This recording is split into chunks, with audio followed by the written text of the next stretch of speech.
Hey, welcome back to the Disney Plus Everyday Challenge, and today we have Welcome to Earth. Welcome to Earth. I was saying it in the Will Smith way because it stars Will Smith. This is a docu-series, and you wonder why it's called Welcome to Earth? Well, beyond its globe-trotting purpose of just discovering some astoundingly gorgeous and just crazy new ways of looking at the world.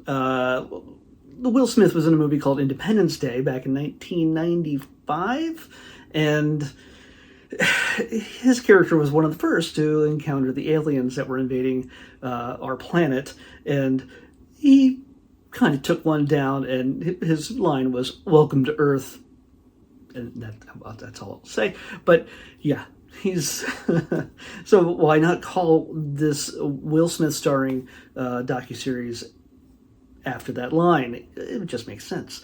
In this, Will is sort of the man on the ground in at least one of a few different adventures that take place per episode.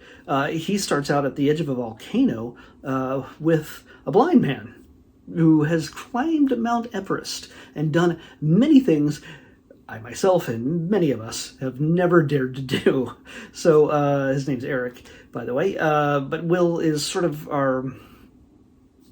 he admits from the very beginning he's never even went camping. The kid on the west side of Philadelphia, where he was born and raised, just never went camping. I realize that's not exactly a place. West side of Philadelphia, I know it is not a place to go camping, but there's places further west of Philadelphia, lots of camping. I'm just saying. But yeah, he's actually not done a whole lot of crazy stuff beyond what he's sort of had to do in movies. But that's all pretty much either fake or safely maintained. Here he is on the edge of an active volcano, climbing down on a rope with two other guys, with a volcanologist as well, skittering down the side of a volcano to set out some technology that will let them listen to the volcano, to let them feel the vibrations and everything else that will help them better understand when a volcano may erupt, the kind of signals it might give off.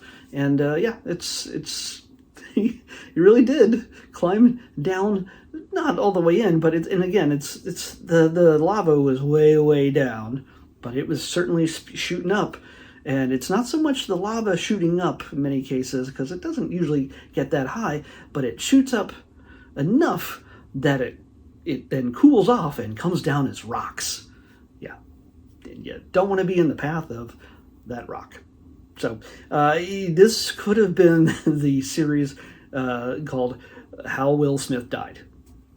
It looks pretty treacherous, but yeah, it's gorgeously shot. Darren Aronofsky has directed part of the second episode amongst a few other directors, and he's known Requiem for a Dream, Pi, Fountain, a number of different films he's been involved with and directed. He also has the special movie that you can go see at the Las Vegas Sphere currently.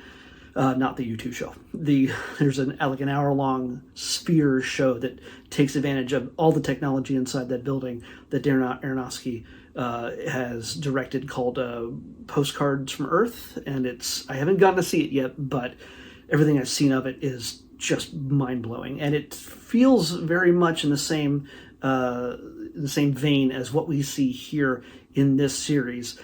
At the end of this first episode, I only watched the first one. Each of them are about 44 minutes long. This is from 2021. Yeah, they're about 44 minutes long each. And I think there's only 6 episodes so far.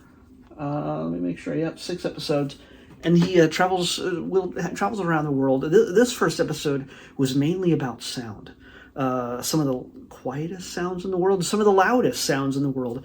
Strangely, one of them is sperm whales. The clicks and sounds they use to communicate with each other, you could feel them just rocking your body, basically, if you just submerge yourself silently in the water where they are. And there's a number of women who do that just to give us an idea. And the way that shot is, I mean, man, Will did not do that, but a number of women, one of which is, where's her name? Diva Amon. She just did some free diving, and you can only be under the water as long as you can hold your breath. But she got down far enough where there was a pod of whales, and just hearing and feeling, and the camera capturing them using their echolocation to scan this little tiny creature that she was compared to them in the water is partially terrifying. Not that they eat people, but still, the size is just mesmerizing. But yeah, there's also a group of men that climbed down more than 1,500 feet under the earth just to hear the sounds, or the lack of sound, but the sound of the earth.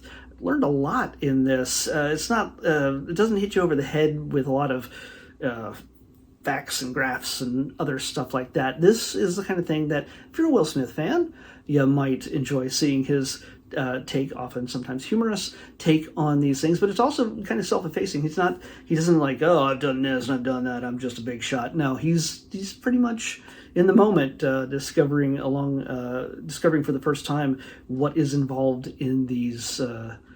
In just exploring these corners of the world. And they give a little preview at the end of the episode of what's to come in the later episodes. I don't know if there's ever going to be a second season or anything else, but man, I have a feeling most of these were shot well before the pandemic, because this only came out in 2021, and it probably took a while to get. This is a Disney Plus original, by the way, so yeah, it's honestly, if you want to see some, just whether you care about Will Smith or not, or learning about anything or not, this is some gorgeous photography. It's worth it just for that. Turn the sound off if you want, but I think it's worthwhile to learn a whole lot of amazing things. I mean, National Geographic, who produced this, is no stranger to creating some astounding looking footage from all corners of the world. But, hey, maybe you're really not interested in that stuff, but maybe you're like Will Smith and just seeing his take on things as he steps into worlds he'd never imagine, and stuff that we probably can't imagine, unless you've watched as many Disney Plus National Geographic documentaries as I have, which is a lot, and there's lots more to come. Let's see if we're going to get one tomorrow. Let me pick tomorrow's episode. 70.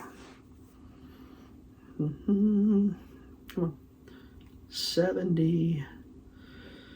Oh, went too far. Oh my. Okay, this is, I think, it is a short, but I don't know if it's a series of shorts or if it's just like a special featuring our favorite little doctor, Doc McStuffins. The Doc is 10. I don't know. I don't know if this is like a retrospective, or I don't know, just a celebration of 10 years of Doc McStuffins. I don't know. We'll find out tomorrow with Doc McStuffins. The Doc is 10 on the next Disney Plus Celebrity Challenge. I'll see you back here tomorrow with that. Bye.